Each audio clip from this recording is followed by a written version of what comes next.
ప్రతి వ్యక్తి ఇంట్లో శివలింగాన్ని పెట్టి పూజించి తీరాలి. పూర్వకాలంలో అందరిళ్లలో శివలింగాలు ఉండేవి, అవి లేకే వాళ్ళు మనం పాడైపోతున్నాం. చక్కని శివలింగం పెట్టుకోండి.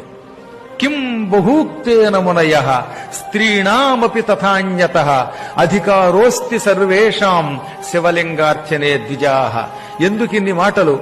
శివలింగం అందరి ఇళ్లలో ఉండొచ్చు, అందరూ శివలింగాన్ని ముట్టుకుని పూజించవచ్చు. స్త్రీణామపి ఆడువారికి, తథా అన్యతః ఇతరులకు, అందరికీ శివలింగం మీద అర్చన మీద అధికారం ఉన్నది.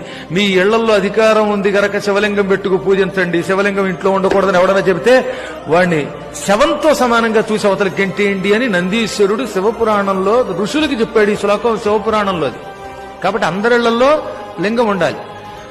ఇళ్లలో ఉండి తీరాలి తప్ప ఆ గుళ్ళోకి వెళ్లి మనం ముట్టుకోవడానికి దానికి నియమాలు ఉంటాయి. అక్కడ అర్చకులే పెడతారు. కానీ నీ ఇంట్లో నువ్వు లింగం పెట్టుకుని పూజించవచ్చు. అలా ఉండి తీరాలట. అసలు శివలింగం లేని ఇంట్లో అన్నం తింటే అది శవం దగ్గర పెట్టిన పిండంతో సమానమని పూర్వులు చెప్పారు. తెలుసునా మీకు? అందుకే కాశీలో ప్రతి ఇంట్లో లింగం ఉంటుంది. ఉత్తర భారత్లో అందరిళ్లలో లింగాలు ఉంటాయి. మనకే తెలుగు వాళ్ళకి తెలివితేటలు ఎక్కువ, తెగులు ఎక్కువ. అందుకని లింగం ఉండకూడదట, అవి బాబా లింగం ముట్టుకోకూడదట, మరి ఇంకేం ముట్టుకోవాలట. శుభ్రంగా ఇంట్లో లింగం పెట్టుకోండి.